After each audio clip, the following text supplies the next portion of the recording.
Hey, Vito Chirco here. This is Tigers Talk with Chirco & Company. I am Vito Chirco, your host, every single edition of Tigers Talk with Chirco & Co. Alongside me today is not always my partner in crime, but a guy that's always here to maintain the composure of the podcast, I'll say, and to produce. John Macron. John, what's going on today? Vito, it's a great time of year. I know that the Tigers are struggling, and a lot of people, potentially based on the crowds that we saw over the weekend at Comerica Park for their last series, I know people potentially are a little bit burned by the Tigers, but there's still a lot to talk about. There's still a lot of happenings going on with the Tigers. Some moves that they've made we got to dig into. Some really around Major League Baseball. Lots of hot stove topics and some players making some waves. It's gonna be a great podcast. Thank you for everyone who has downloaded it, and I'm looking forward to another Tigers Talk edition. And we're always hosted by DetroitSportsNation.com and under the umbrella of the Detroit Sports Podcast Network through Doc and Jock. And Doc is here once again, giving us his feedback, his critiques as well of the Tigers today on Tigers Talk with Chirco & Company, episode number 7. And let's first touch on Bruce Rondon now a little bit, Doc. And we saw him come in on Sunday to get the save, and he got it done. But still, topsy-turvy, good velocity, not great command. Still worries me going into 2016 if they want to use him as the closer. I don't think they should tab him as that. And I don't think they will, because I think they'll go out and sign somebody else. And I don't think Alex Wilson is a guy either in the 9th inning, as we talked about last week with Matthew B. Mowry of the Oakland Press. Great insight from him last week about the closer situation, bullpen situation going into 2016. And we talked about how if they truly want to contend for the division title and for the American League pennant in 2016, Rondon is probably not the answer in the 9th inning for the Tigers. Now, refresh my memory, I saw a stat with Bruce Rondon regarding the fact that in non-save situations, I think his numbers were significantly better than when he came in during a save situation. Am I correct with that? You know what? I'm not sure, but I'll tell you this much. Some guys have had the opposite happen. Jose Valverde, if you remember a few years back, had it in the opposite fashion, where in non-save situations, he got blown up. His ERA was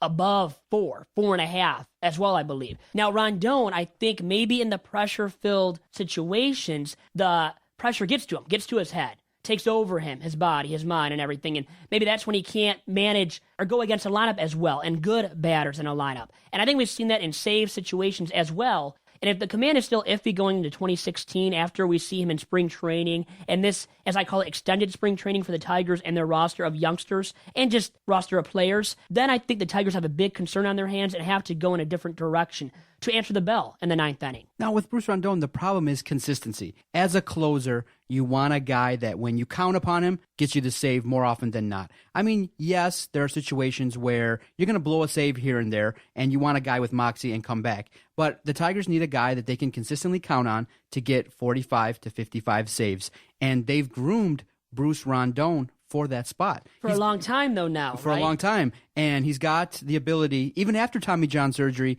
to go out there and throw 100 miles an hour. So that's, you can't teach that. That is something that an organization will always look to and always give him that second and third chance because strikeouts. You know, right now, the reason why Alex Wilson is not considered likely to be the closer is mid-90s fastball, and he hasn't done that role before. So that's why going into next year, I do think you give him that chance, but you have somebody potentially like you had before with Soria, who if Rondon fails, you have waiting in wings to potentially be the closer for this team. Absolutely. You need that fallback option, no doubt about it, that safety valve, in so many words, to protect against the possibility of Rondon not being the guy in the 9th inning because of iffy command. And still also, you have to remember, you brought up a good point. He's been hurt in the past. He's blown out his arm. He's got to stay healthy now over the course of a full season. Can he sustain that health as well over the course of a full season? If he can, he's never going to be a closer at the major league level, no matter how successful he is and lights out he is. And comparing him and Wilson, the lights out part of things aspect is where Rondon has the advantage over Alex Wilson, too. Wilson doesn't throw as hard. Rondon does, brings 100 miles per hour consistently almost, too, and can do it against the best of the best. But it's about locating that as well and having another pitch, a pitch that's good enough to go along to shut out batters, along with that 100-mile-per-hour fastball. Is he going to develop that on more of a consistent basis, to have that on a more consistent basis in his arsenal going forward? He needs that as well, along with health on his side, to be the closer in 2016 and going forward with the Tigers. And that's my take on that, John. And Wilson, I think, is an 8th inning guy, maybe a middle innings guy. Now, I want to ask you a question regarding a former Tigers reliever. I was kind of questioning what's going on over there at KC, but did KC not evaluate Jabba Chamberlain? How did he get a minor league deal with KC? And then they bought out his contract, and he's now on the Major League roster. Were you surprised by that? They were just taking a stab at it, I think, and they might see something still there. What do they see? You know what? They have so many other guys, great late inning guys, that he's just a middle innings guy. He can come in the case of a blowout. So when they're getting blown out, when they're blowing up somebody, Jabba comes in to protect a 7-run lead, an 8-run lead. He's not going to come in to protect a 3-run or less lead for the Royals. No need for that, and he's not good enough to get it done anymore. He's proven that how many times now over the course of this past season in the first half with the Tigers. So he's washed up. He's damaged goods. But for a major league team that's really, really good and doesn't need a late inning guy anymore, or that kind of a guy out of Jabba, well, you can use him in the middle innings and in the case of, like I said, a blowout. He's 1-0 with a 6.43 ERA with the Storm Chasers, the minor league affiliate for KC. But over his last 7 appearances, he only allowed 1 earned run and 7 hits in 7 innings. So they're taking a chance, and I don't know, a team like that going for a World Series. Could you imagine if Jabba goes over there and gets in a tight situation and he blows it? Or if he has success? Either way, it's just kind of very interesting to watch, and I'm going to be peeking in for sure to see how Jabba does over there at KC. Hope he messes it up, blows up everything, and just hurts their chances, but they're not going to use him in the playoffs. I don't see him being used in the first round or any round of the postseason this year. Going back to Rondon, in 2016, is he the opening day closer for this Detroit Tigers team? I think he'll be an ace 8th inning man, not the opening day closer. And that's my take on that. And I want to look at some other opening day possibilities for the Tigers. Maybe a new starting second baseman in the form of Dixon Machado. Light hitting second baseman, shortstop, playing right now because of Iglesias being hurt. But does he take over at second base next year? I think he has a chance if he improves with the bat. Can he improve at the plate, though, enough to be that starting second baseman? That's a big question and verdict that's still out there about Dixon Machado, who hit in the minors this year good enough, along with that good, steady glove, to get it done as a middle infielder with the Tigers, to support what Iglesias does well with the bat and glove at short. So now I'm thinking, will they then trade? They would have to trade Kinsler, and I could see the Tigers doing that, honestly, John. Now what do you think? Now, you got Dixon Machado going to have some patience because Jose Iglesias is 25. He's entrenched. But I'm saying if they trade Kinsler, I think they should look to trade him because his value sky high. It's never going to be any higher. And he's had a great second half. He hasn't had a great full season. Can he sustain it over the course of a full season at his age now of 30 plus? I don't know if he can do that anymore. Yeah, I'm not sure. Tigers. I'm not sure the Tigers can move Ian Kinsler. So I think he'll be there again next year. But it's not that his numbers don't justify. It's that contract, $16 million for an older veteran like that. That's a lot of money. But he's hitting right now, hitting above 300. If he keeps hitting like he has and hits like it the first half of next year, if he does the same thing, what he's done in the second half and carries that over to the first half in the next season, you know what? Teams are going to go wild over him. They're going to go and try to trade for him and give up middle tier to top tier prospects maybe even though Kinsler's at 30, above 30 now, because he has a good glove, still good enough, but I think his glove's taken a hit as well, and I think we've seen that decline over the course of the second half more than his bat, because his bat was horrible in the first half. It's picked up, obviously. Been a lot more steady, hitting above 300, but the glove is no longer a gold glove caliber glove at second base, and that would be my worry as a ball club looking to maybe acquire him in the offseason. Now, Machado has played a little bit at third base in the minors, didn't do good. Ideally he's a shortstop, but he's not going to outdo Iglesias. So the likely realistic scenario is either he's going to be a utility guy for a while, he's young at age 23, or he's going to have to accept his role and look and learn a new position in the outfield. That's the most likely scenario and most realistic for Machado is stay patient, be a utility guy for a while, and then when it's time, you're going to have to learn probably how to play in the outfield. Utility guy, or you peg him as a starting second baseman to open up the season if you trade Kinsler, or if you move Castellanos to left field, you move him, you make him the starting third baseman, Machado. When you move Castellanos to left field, if you think Castellanos can't get it done good enough with the glove at third, it's a hard position. We know that, right? It's a hot corner for a reason. And Castellanos really hasn't improved enough to get it, to say that you can trust him getting it done at third base consistently with the glove. And for me, that's a reason why you might want to move him to the corner out. You know what? They have a spot open out there, right? They do in left field. Why not move Castellanos to left field? You have Machado at third base next year. Now, you have to see him produce better at third base. Now, the issue is, though, Castellanos is hitting better, a little bit more consistent. The problem with Castellanos is at third base, he doesn't have that much range. He's still kind of, errant, a little bit erratic at third base. He's getting better.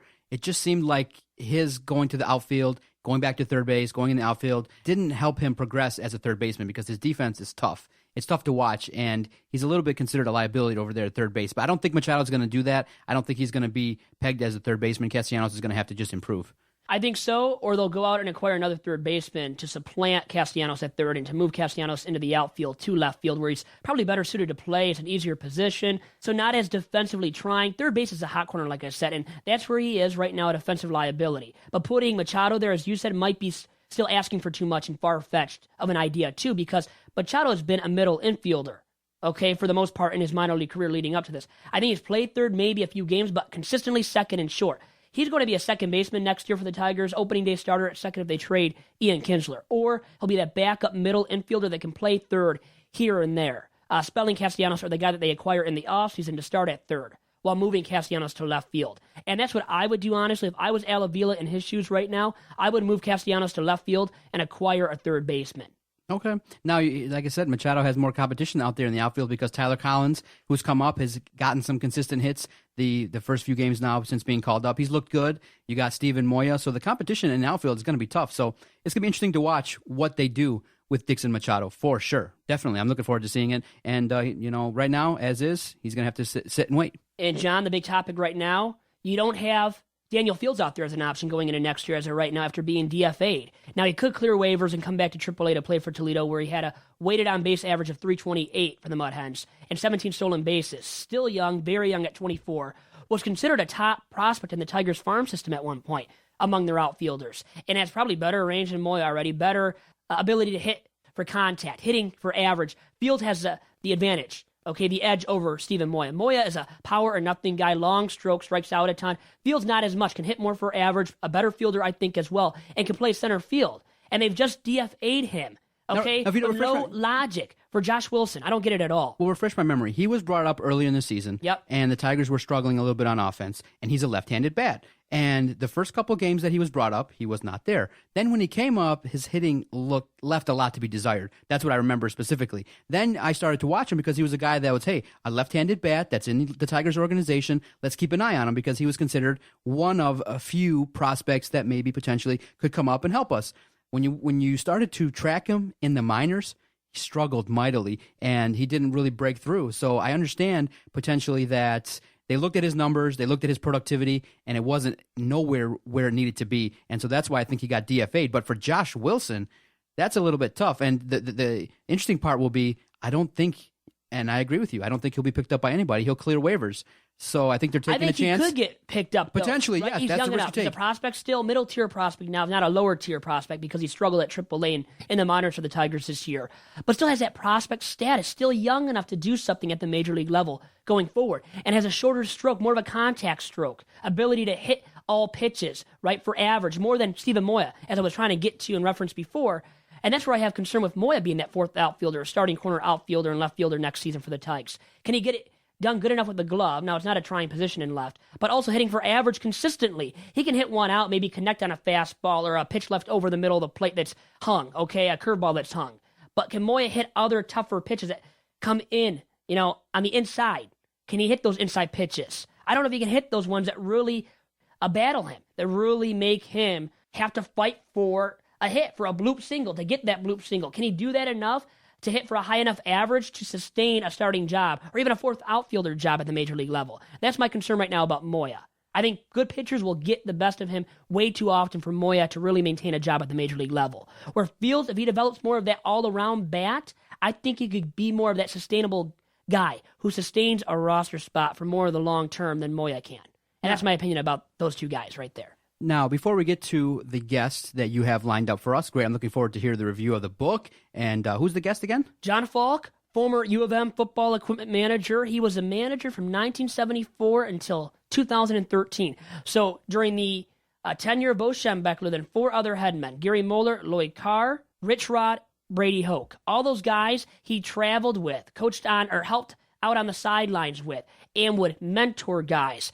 He always made sure the equipment was ready for each and every single Saturday home game and road game. So he would travel with the team, did all of that for many, many years, from 1974 until 2013. And he is, in fact, the most well-renowned U of M football equipment manager, University of Michigan equipment manager in totality in U of M sports program history. He really is that well-renowned and that accomplished from his time at U of M. Okay, before we get to him quickly, Tigers lost a series versus Cleveland. They played well in the opening game versus Tampa Bay, but they didn't give Justin Verlander any run support in the series finale. It was kind of disappointing in that, again, we saw what we typically see with Justin. He had decent productivity, but he had those couple innings where he struggled, and the Tigers lost 4-0. Another series loss. It just seems like when you're watching the Tigers, they can't put together 2 of 3 to win a series. And that was Sunday. JV not maybe being dominant enough, because the Tigers don't have the bats right now to consistently hit and score the runs, and they had no run support for JV on Sunday, and that was sad to see against the Indians.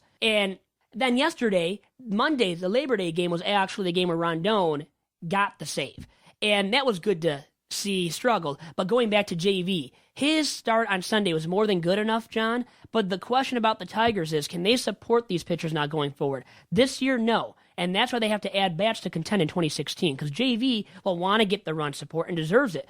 If he's going out there and throwing 6, 7, 8 innings a game, okay, and allowing what, 2, 3 runs, only 3 runs allowed on Sunday, and he still couldn't muster out a win because the bats did not produce sufficiently enough to get the W for JV, who's deserving of so many more wins this year, but because of the lack of offensive support by the Tigers, you see where his record is. Less than 5 wins. Who would have thought going into this year? And I guess it makes sense when you look at the team's record, way under 500. That's why they are way under 500. A guy like JV's been hurt, has less than 5 wins. Cabby, look at him. He's been hurt. When your star players are out for as long as they have been, those two guys, Cabby and JV, you know why your team has struggled so mightily. So for me, it makes sense. They're a below average club, and it showed in that start made by JV on Sunday. And even when looking at their bullpen in all these situations, Neftali Feliz having to come and being used too often, Albuquerque being used too often, Rondon still being shaky in the 9th, just like on Labor Day. So for me, there's a lot of reasons why this team is far under 500, and you could tell from the games this past weekend, Sunday and Monday. And when we come back on Tigers Talk with Chirco and Company, I will have Mr. John Falk, the former U of M football equipment manager, joining me on Tigers Talk with Chirco and Co. Doc here for FanaticU.com, Detroit Sports official outfitter. FanaticU.com has a great selection of sports gear, hats, everything that you need to rock and show your support for your teams. And if you shop online at FanaticU.com, use the promo code DSP. That's promo code DSP, Vito. And if you use that promo code, you can save 15% off your entire order. That means if there's a clearance item and it's greatly reduced in price, you can save an additional 15% by using promo code DSP. Detroit Sports official outfitter, FanaticU.com. And now back to Tigers Talk with Chirco and Company, Detroit Sports Podcast.com.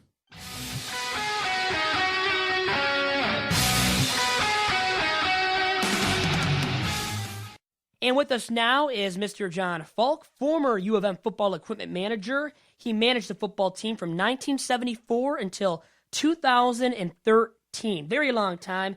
Very, very well recognized, well-renowned manager, too, at U of M. And he is on today to promote his book and to talk a little baseball with us on Tigers Talk with Chirco and Co. Mr. Falk, how's it going? Well, pretty good today. Thanks for calling. Good. So let's start off by talking about your new book. Now, how is your new book, 40 Years in the Big House, Michigan Tales from My 4 Decades as a Wolverine, different from your previous book? Well, this one here is covers a lot more stories than the first one did. It's really funny, but when Dan Ewald, who wrote the book, and I got together and started talking about the book, I said, we didn't use many Jimmy Harbaugh stories last time. And I said, let me investigate that, and I'll get some good Jimmy Harbaugh stories going. And so I did. Well, then lo and behold, the next thing you know, Jimmy Harbaugh is the head football coach here at Michigan, and I'm really grateful for that. And I love the fact that Jimmy's the football coach here. And you would say that's the biggest difference, then, Mr. Falk, between that book and this one that's out now, the 40 Years book? Well, also I go more in depth with the coaches too. I discuss each one of the coaches and some of the particular things that happened with them. And a couple other interesting stories is I cover what's it like running down the tunnel before a football game. What's it like coming into the locker room, and I also discuss what the coaches and how they handle the players before the game and what they say to them before they hit the tunnel. And then I tell a feeling that a man experiences when he runs down that tunnel and when he runs onto the field and sees 110,000 people yelling Michigan. And another great story I have is the history of the Go Blue banner. And I think that's a great story because what happened is Al Renfrew, who was the ticket manager here and also a great hockey coach at the University of Michigan, he and his wife back in 1962 wanted to do something for the football team when they entered the field. So she, his wife, Marge, went over and she sewed 20 blue flags with Mays M's on them. And former football players was slinging these flags on each side of the 50-yard line as the players ran between the flags. Well, the M Club said, wait a minute, we don't want just the football players to know that the football team's behind them. We want them to know that the M Club supports them. So that's how the Go Blue Go banner got developed, was through the flags with Marge and Al, and then progressing to the banner to show support from everybody, every former M Club winner. Everybody supports Michigan football. And I think that's neat because I told people that when teams come into the stadium, we want them to understand that they're just not playing the Michigan football team. They have to play the University of Michigan. It seems like the university is back, too, and would you say that more of these U of M alums are coming back now to support the football program now that Jim Harbaugh is the head man at U of M? Well, I think enthusiasm is very high. Let's not over-push ourselves. It's going to take a little while to get the football team back to where we all want it to be. It's the age-old story. You can't plant potatoes and dig them right away. You got to give them a little time. And I think here's the same case. We need to give the football team a little time to develop. But knowing Jimmy and knowing the coaches that he has here, I can guarantee you that we're going to get better. And we're only going to get better every week as progresses down the season. And how have you noticed that he is already different than Brady Hoke in their coaching styles? I think that there's more of a enthusiastic drive, a new enthusiasm. And not to say that, I thought Brady was good, but sometimes when somebody else comes in, they do things a little different. They motivate the players a little different. And I think that's what we might see here. There's a little different motivation of the players. So John Falk right now on the line with me, and let's talk some baseball now. Some Tigers baseball, some great history, too, at the Tigers in Sparky Anderson, the great 1984 World Series champion manager of the Tigers. How did you get to meet him, Mr. Falk, and what was he like as well? Well, it's really funny. Sparky became the manager, and Don Lund, who worked in the athletic department, of course, he played for the Tigers, and so he would take me down on weekends to see the Tigers play, and I'd go in and I met Sparky Anderson there, and I got to be a good buddy of his. Well, then, as time progressed, then of course Bo took over, and Bo was the president, and that just progressed an even tighter relationship with Sparky, and so we got to be great friends. And I'll be very honest with you, in 2010, Sparky was starting to really slow down. And Dan Ewald, who is Sparky's friend and handler back here in Detroit, every time Sparky would come back to Ann Arbor, no matter what, he'd always come up come back to Detroit. He'd always come to Ann Arbor to see me, and it was a great feeling to be able to sit down and reminisce with Sparky about the Tigers and about the Reds and about certain players. And in 2010, Sparky wasn't doing real well. And Dan Ewald called and said, I'm not going to be able to make it for today with Sparky. He's just not doing well at all.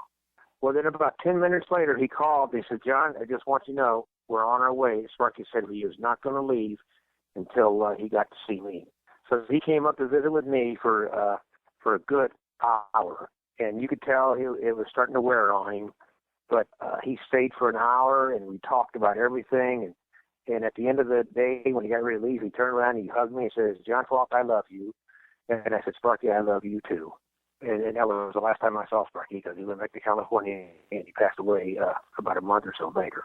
But he sent me, if you can believe this, he gets 10 bats for being elected into the Baseball Hall of Fame. And so he sent me a baseball bat and a baseball signed by him when he was elected into the Hall of Fame at Cooperstown. What a great guy, a great spark of energy, great for the franchise, great for the city for so many years. And let's talk about now Jim Leyland.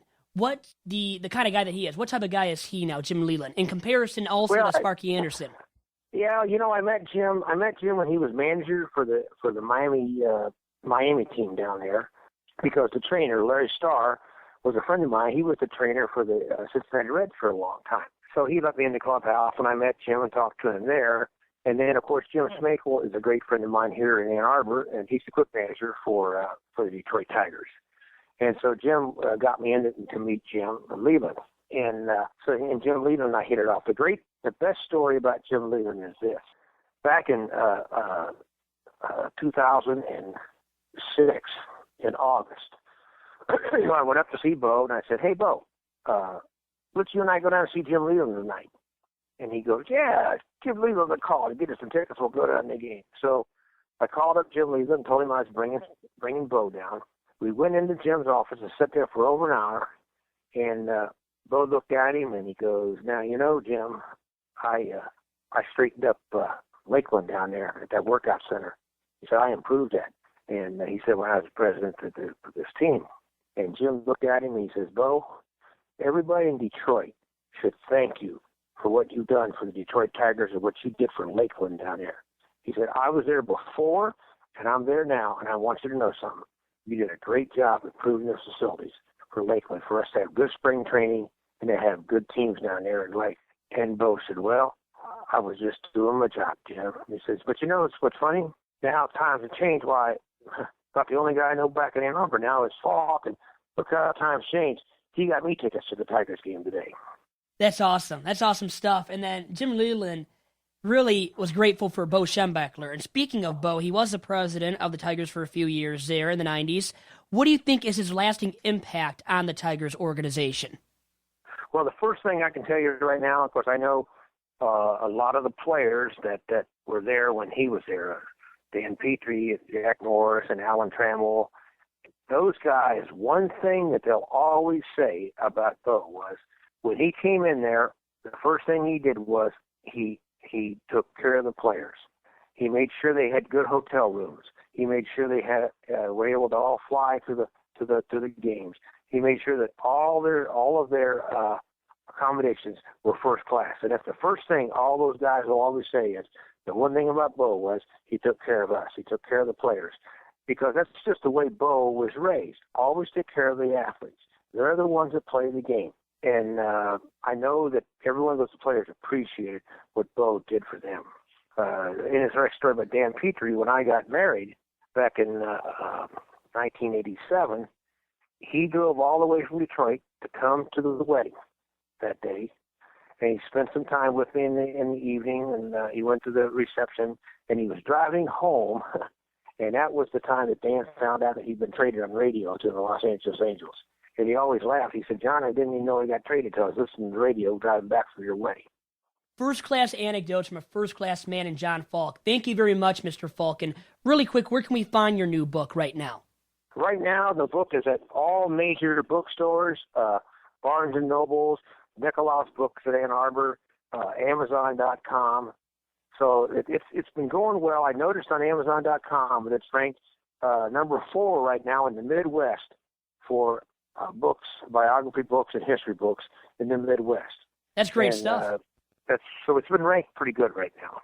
Well, best of luck with that, and then I will see you actually on September 24th at Company 512 in downtown Royal Oak. That'll be fun. Anthony Carter's coming to town, and that'll be really a neat time to get together. So we hope to see a lot of people out there at Royal Oak for that together. Okay, sir? All right, I'll talk to you. You have a good one. Yep, bye now. And with that, Mr. John Falk, thank you very much for all your time today on Tigers Talk with Chirco and Company, and have a good one. Wow, Vito, great interview. That was a lot of information, a lot of insight from a longtime U of M equipment manager. So check out the Amazon banner at DetroitSportsPodcast.com. Kick us back a little love. You can buy his book, and it's a win-win situation. You buy his book, you get a great read, 40 years as an equipment manager, some great stories. You just click through that Amazon banner, help support Vito and the Detroit Sports Podcast Network by visiting DetroitSportsPodcast.com. All right, Vito, lots of major league news and notes. And we're going to, at the end of the podcast, we'll talk a little bit about a manager potentially that is rumored to potentially be the next Tigers manager. We'll end the podcast probably with that. But I do want to get to some important news and notes that has been blowing up the news feed, blowing up Twitter, and that involves Matt Harvey. It's a very fascinating story because it goes into a very fascinating topic regarding loyalty to your team and then loyalty to yourself.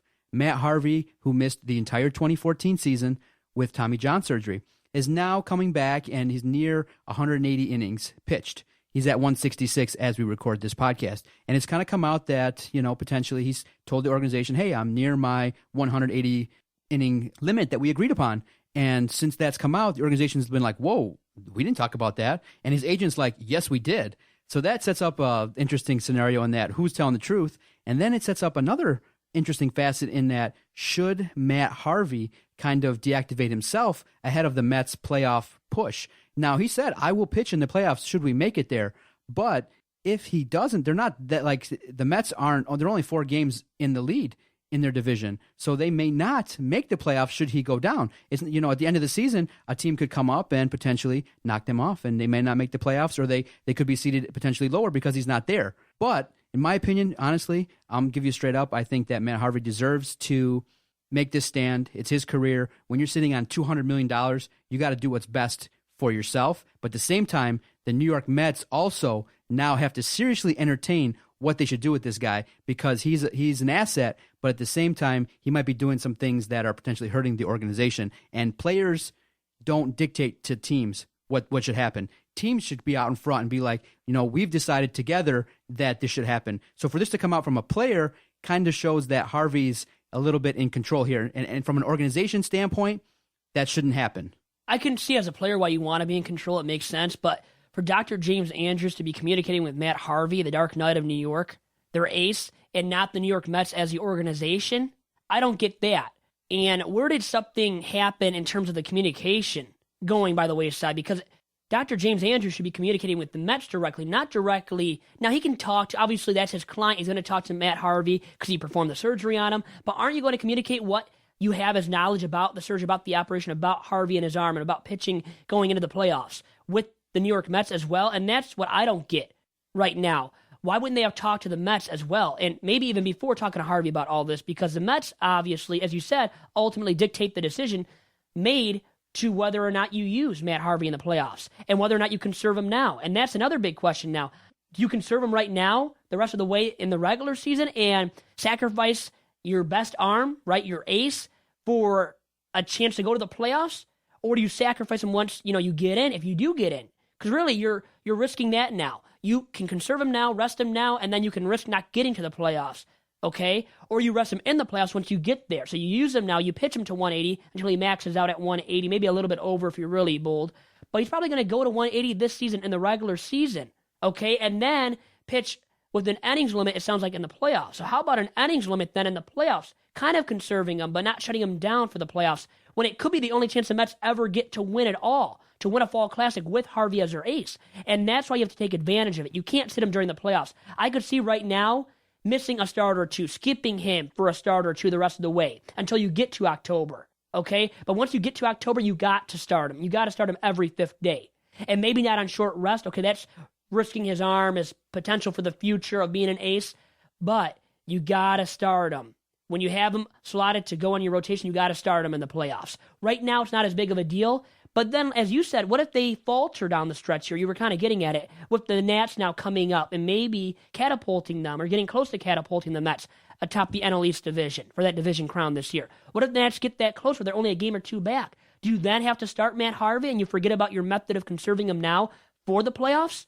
So there's a lot of questions to answer, but I think right now you skip him for a start or two, you risk it a little bit, okay, until you get to the playoffs, and then in the playoffs you start him every 5th day, but you don't start him on short rest. And I would like to see Dr. James Andrews communicating with his ball clubs that he's working with from here on out more consistently.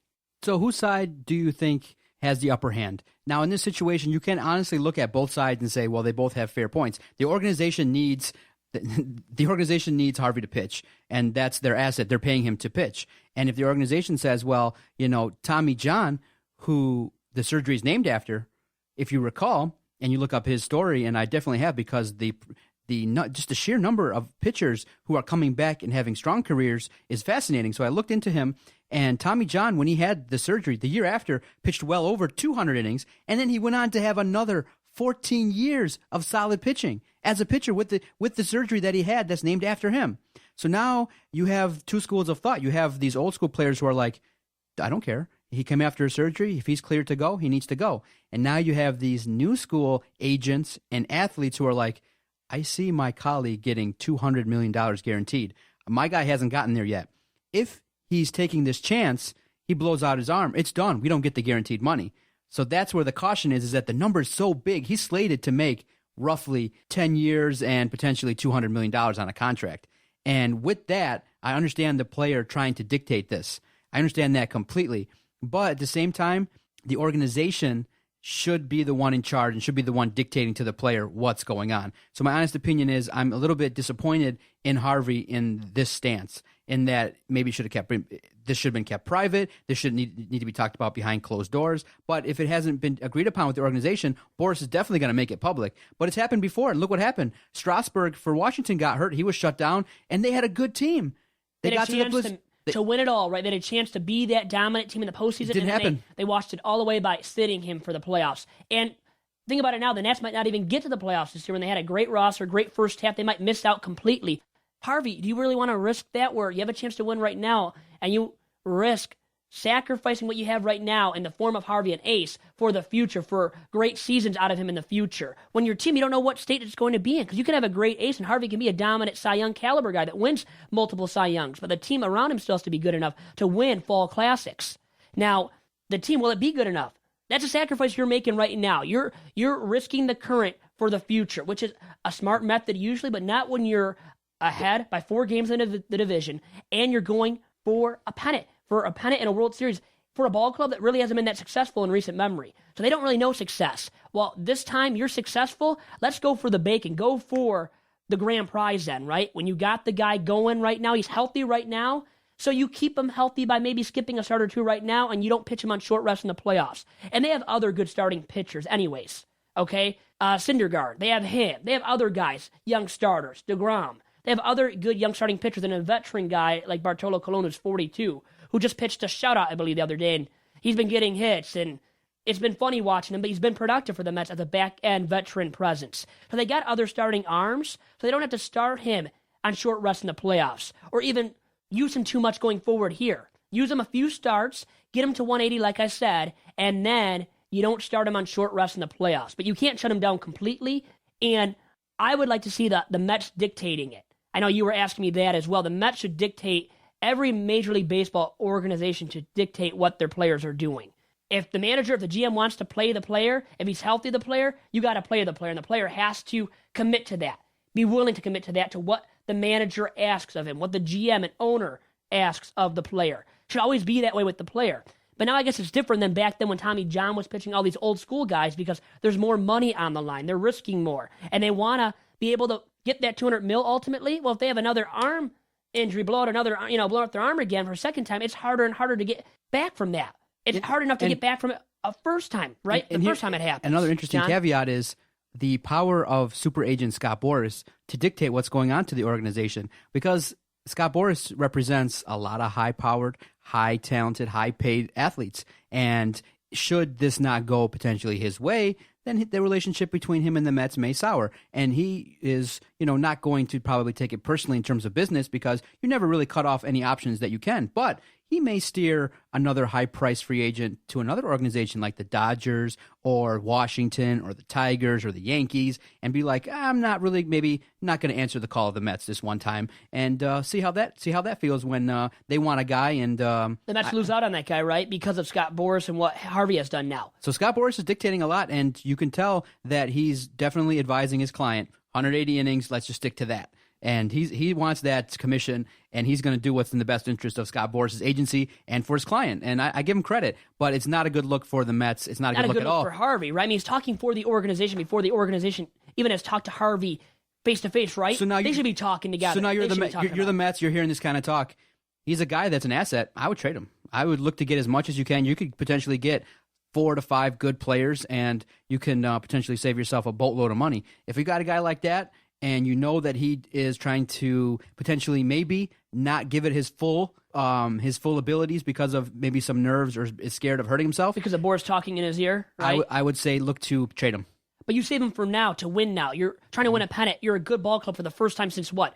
2008 at least? I mean, since they've been over 500 at this point in the season, this late in the season. It's been a very long time. So they're going for it. They want Harvey out there. He should be out there. He should not be dictating what the Mets do with him, how they handle him going forward in the regular season and going into the playoffs. He should be used as much as the Mets want him to be used. And if anything, Harvey and the Mets should have talked before Harvey came out and directly talked to the media. He talked to the media before even talking to the Mets about this decision that he was set to make. Him and Boris had talked about it, and they were willing to make this decision and talk to the media about it and get the New York media involved, and then everybody was writing, talking about it.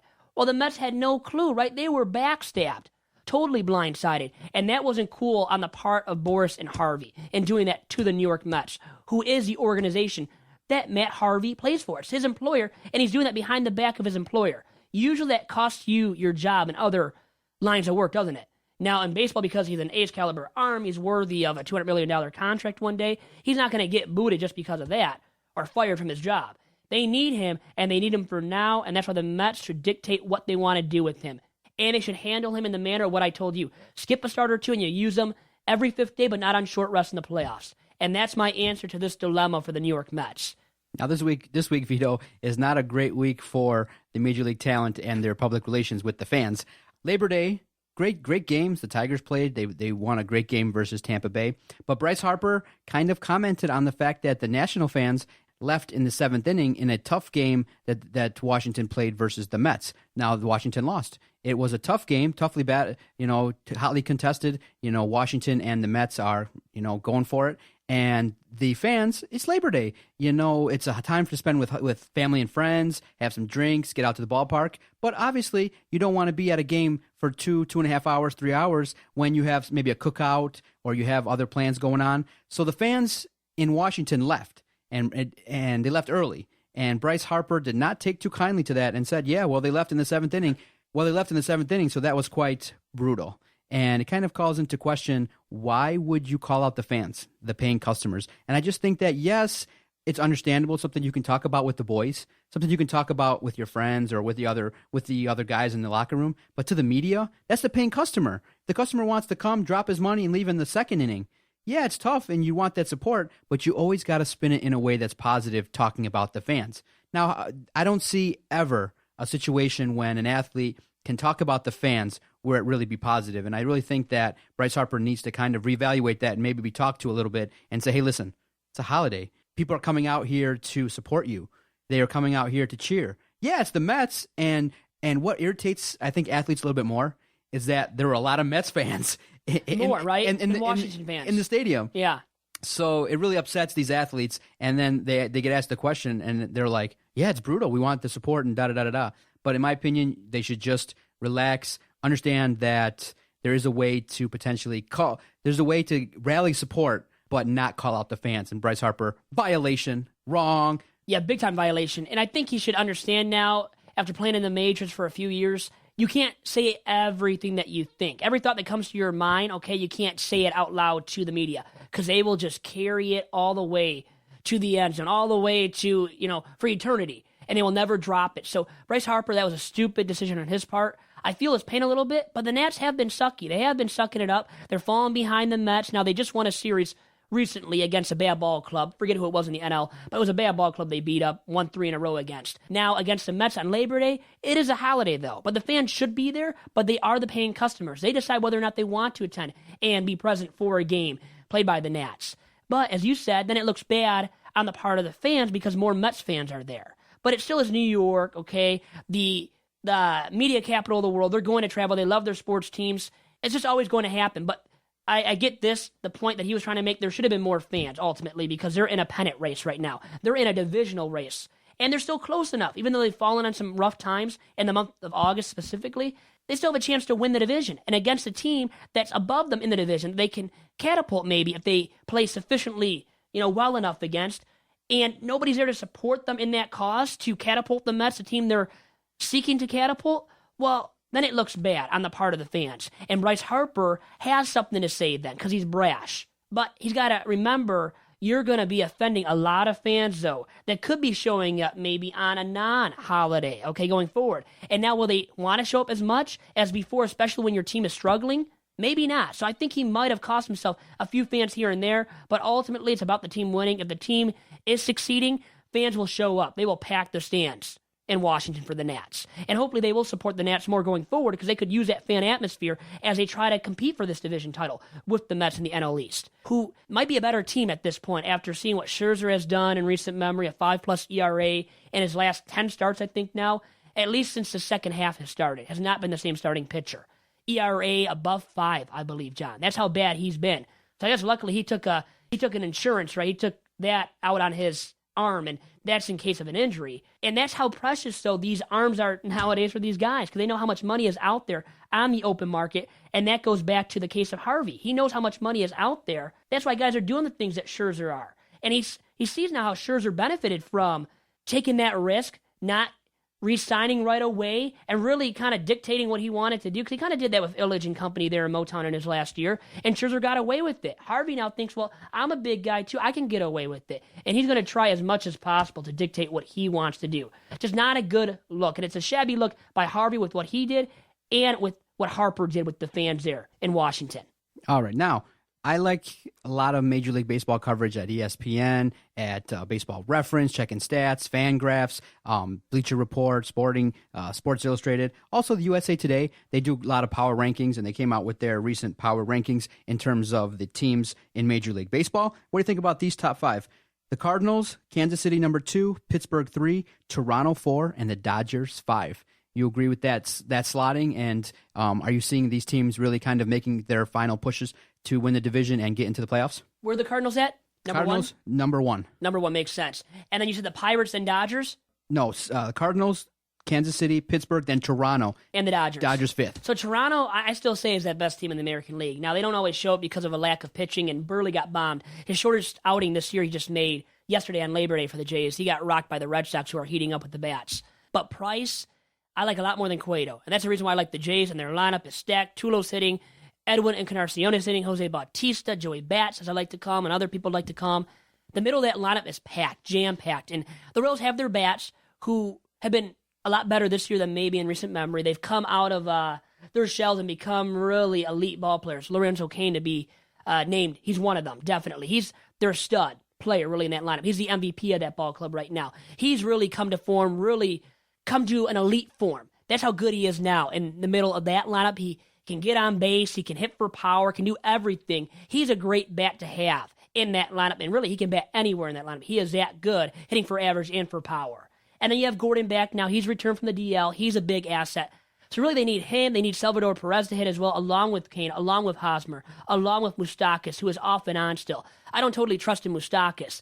And the big thing is, I don't totally trust in Cueto, like I said, as the ace. He's been rocked of late, and he's their ace going into the postseason. Luckily, though, with that being said, Ventura's picked it up of late, that youngster of theirs, who's going to be their ace next season when they lose Cueto to free agency. But for me, when I balance out those squads, really compare them head-to-head, I like the Jays head-to-head because of Price, that factor, and Burley and Dickey, who are veterans. And Burley's a proven postseason performer, remember. He's won it all in 2005 with the White Sox as an ace for the White Sox in 2005. So he had the shortest outing recently, did have that 3 2/3 or 3 1/3 outing on Labor Day against the Red Sox, but that was one rough start. So his track record says that he will recover from that. And along with those bats who are better, they're deeper than the Royals bats, I'm going to take the Jays, and that's why I think the Jays are a better ball club in the American League, at least, than the KC Royals going into October. But the Royals, you can't take them for granted still. Cueto helps out a ton. Ventura's been good of late, like I said, and Cain's been so much better this year. He's really come onto the scene, emerged onto the scene. That's what I wanted to say before. And Moustakas kind of has this year, and they've got Gordon back. He's healthy. Might be his final run with the Royals, too. So they got to win. A lot more pressure. Not a lot more pressure, but I would say they're going to have more pressure on themselves than they did last year, and that's going to hurt them a little bit, too. And that's another reason why I like the Jays ahead of the Royals. And then you gave me the Cardinals number 1. Well, that makes sense. They're 40 games above 500. That makes sense right now for the Cards. And the Pirates, the Buccos, Garrett Cole, McCutchen, they've got enough star power now, I think, along with some veteran presences. Like, you got A.J. Burnett. You got him back in the fold. I kind of like their chances. Francisco Liriano. I like the Pirates' chances, too. They have Soria now as well. Melanson. They have him as well at the back end of the pen. So these guys are good, sufficient veteran back end of the pen arms. And the rotation, Garrett Cole, Burnett, Liriano. That's why I like the Pirates as well. And they're a team that could knock out and maybe even stand a better chance against the Cards in the playoffs. And with the ability to be tested against the Cardinals as head-to-head rivals in the NL Central, they know what the Cardinals are made of because they play them 18 times a year. So the Pirates also have an edge maybe on the Dodgers and going up against the Cards head-to-head because of that factor too, John. And that's another reason why I think the Buccos deserve to be where they are in the top 5 rankings by USA Today. Yeah, now the overall top 10, I think, is very solid, very well put together. And I think, though, potentially that I know the top 5 is solid, but I do think potentially that a team in the lower half, 5 to 10, is a team that could kind of sneak up and also do some damage should they make a playoff push. 6, the Cubs, 7, Houston, 8, the Yankees, 9, the Mets, 10, Texas. That's a solid group. That's a solid top 10 teams in Major League Baseball right now. So the last month of the season is going to be exciting. That is a solid top 10 power rankings right now. A lot of parity. And watch out for the Cubs with their youngsters, Chris Bryant, Schwarber, Anthony Rizzo, MVP right now in the middle of that order for the Cubs. He's that veteran presence, and he's only, he's 26, 27 maybe. He's a youngster himself. And good enough pitching right now with Arrieta. He might be the Cy Young favorite in the NL this year. So for me, it's about their bullpen being good enough, strong enough going forward. If that is strong enough, Cubs have a chance to really make a deep run as well and surprise a lot of folks who thought they wouldn't be this good in 2015. And then the Mets with Cespedes, 28 extra base hits or something now in his first month with the franchise, the most ever by a player in the first month with the Mets. Cespedes has been that good. And their rotation, as we noted before, DeGrom, they have Syndergaard, they have Harvey, the Dark Knight. They're really good, really stacked 1 through 5 in that rotation. And Colon at the back end as a veteran presence at 42 years old. And still looking sharp, shutting out opponents. So for me, all those guys can go deep into games, allow their bullpen to ease into games, and they can hit good enough at Citi Field with David Wright back. Flores can hit, and they've got a guy in Cespedes now, that impact bat in the middle of the order. They needed that. Now they have that. That's why the Mets have a chance to go far in the playoffs, along with the Cubbies. Those are the 2 best teams for me at the bottom half of the top 10 by the USA Today because of those reasons that I noted about the 2 clubs. Okay, is there a team that I haven't mentioned that potentially you have peeked at that has caught your eye or that you're following, or you think one of those teams in the top 10 that I spoke about will do some damage in the playoffs? I think you got to mention the Yankees, too. I've mentioned in the past because of their bullpen. Baton says they have Miller at the back end of games. He got it done yesterday. Baton just came in the 8th inning, was a little bit erratic, and he can be with his command, but he's got dominant stuff. That's why his ERA is below 1, and Miller's whip is below 1. I mean, these guys can really get out there and perform in the 8th and 9th inning in back-to-back innings there for the Yanks. So for me, I like the Yankees a lot, and Pineda's good enough. Tanaka's good enough. They stay healthy, too. And really, it's a health factor because Teixeira now, his shin injury is worse than it was when we talked about him and that injury last week on Tigers Talk with Chirco and company. So he's got to get back to form and get healthy, get to full health first. If the Yankees want to truly compete in the playoffs this year, because that's going to hold them back if they don't have Teixeira, healthy Teixeira for October.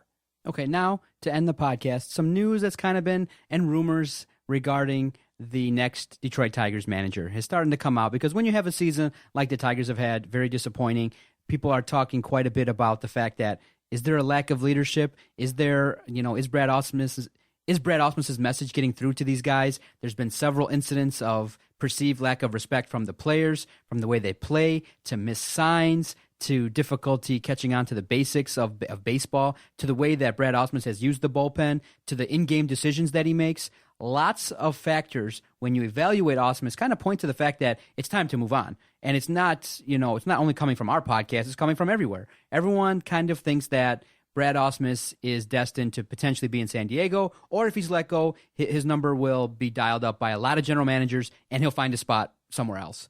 But that leads then to the question, and we talked about it last podcast, and we said we'd kind of peek into it a little bit on this week's edition. Who's next for the Detroit Tigers? Who's a guy that could come in and right the ship? Who can come in and correct what the hell happened in this disastrous 2015 season? And a name that's popped up is Ron Gardenhire. And he's a manager that has Major League experience, a ton of it, and he's got a lot of experience managing in the AL Central. But when you look at it, you always look to what have you done for me lately? And his tenure in Minnesota with not the best payroll was towards the end a little bit disappointing. And now he's very well respected. He's a manager that I think would have success, but it's just right now not the guy that I'm thinking is going to take the Tigers to the World Series at this time. Well, think about it. Ausmus doesn't have enough in the arsenal, though, for the Tigers, right? Consistently this year, he hasn't had great bats or great starting pitching or bullpen arms all throughout the year. I mean, look at the Royals. I mean, they have Ned Yost. Is he really that strong of a manager, John? Not many people really think that.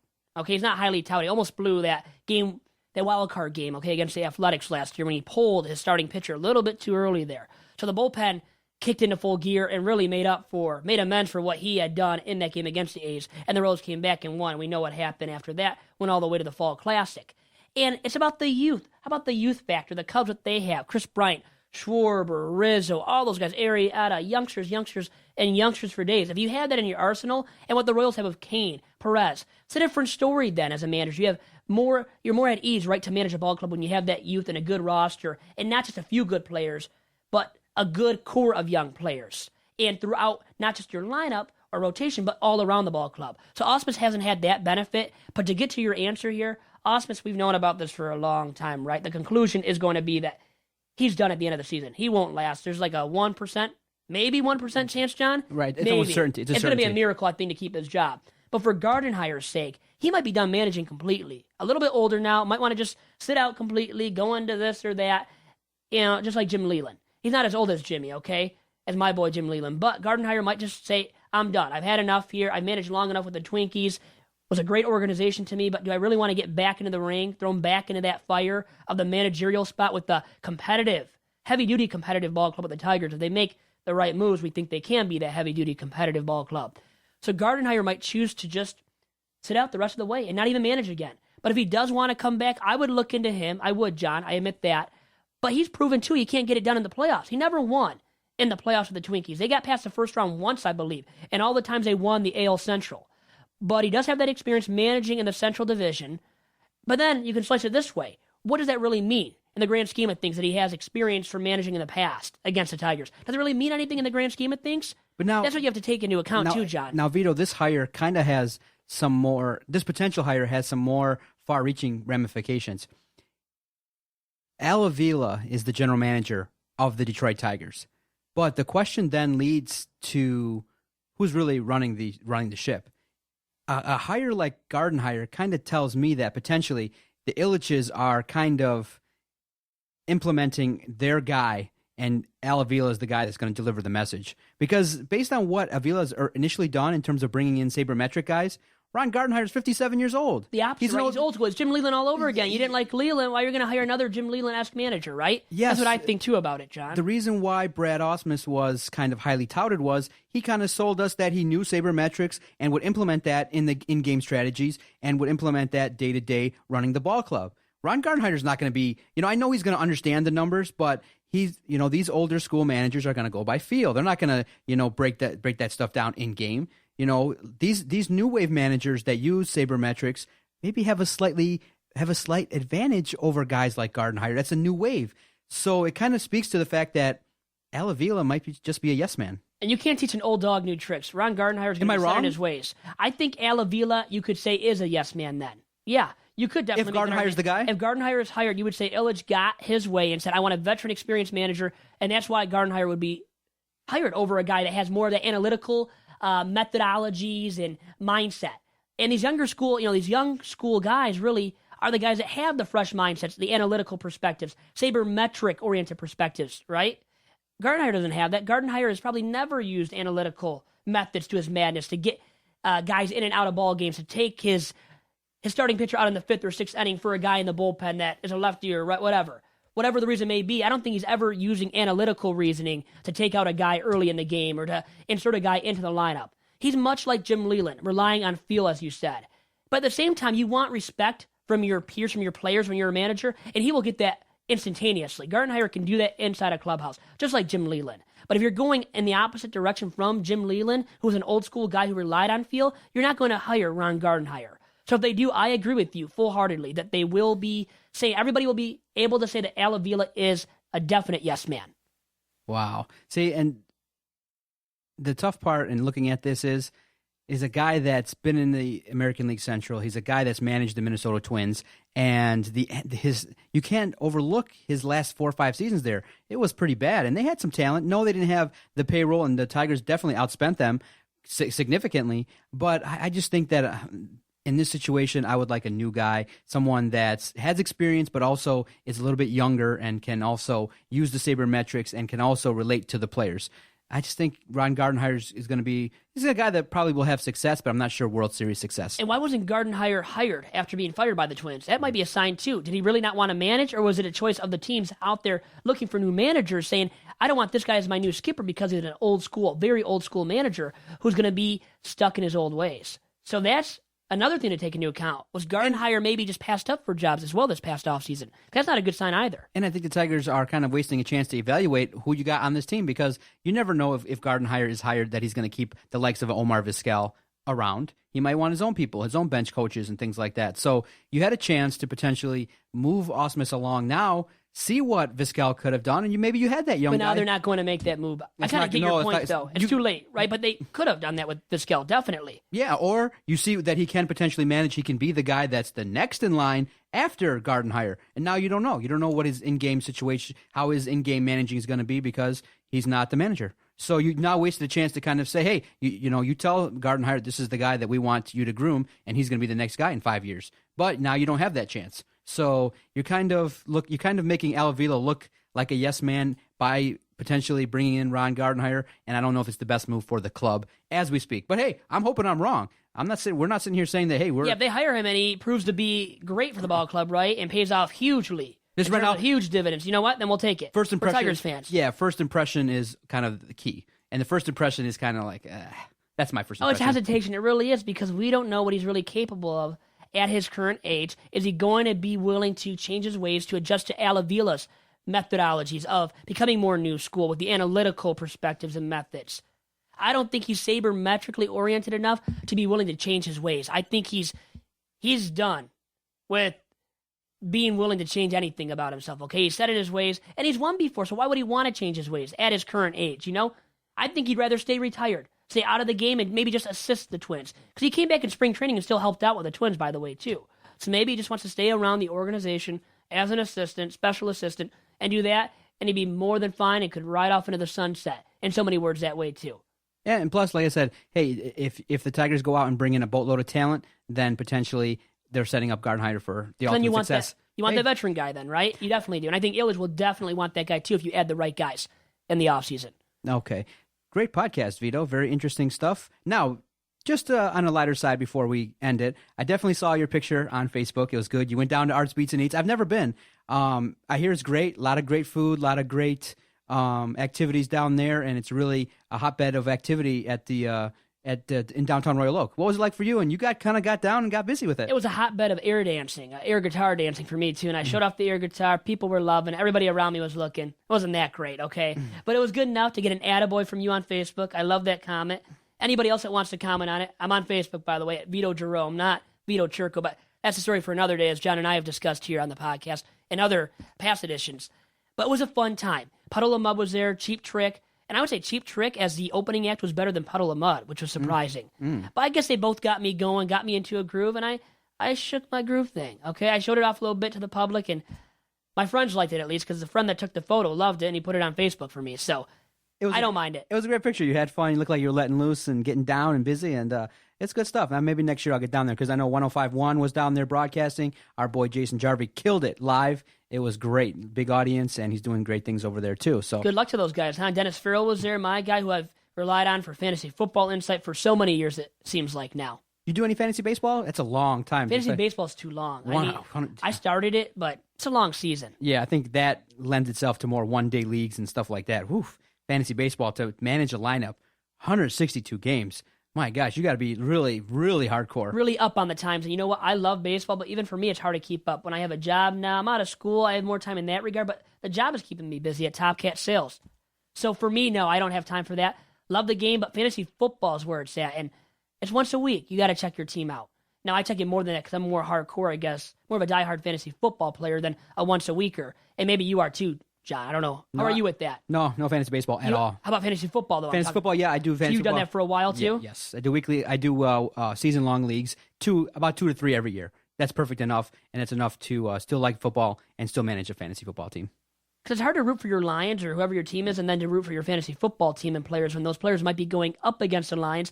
Then it's a hard decision. Who do you root for? Those players going up against the Lions on your fantasy football team or the Lions guys, right? Exactly. All right, it's a good podcast, Vito. Thanks to everyone who's downloaded it at DetroitSportsPodcast.com. Every week, every Wednesday, another episode will come out of the Tigers Talk with Chirco and Company podcast. Thank you, Vito. I've enjoyed the chat. Thanks for breaking down the power rankings, news and notes in Major League Baseball, and talk about the Tigers. Good stuff. We broke it all down, John. Thank you very much, and thank you to everybody for listening, and to DetroitSportsNation.com for hosting our podcast as usual. And tune in for episode number 8 next week, Wednesday morning, on the Detroit Sports Podcast Network.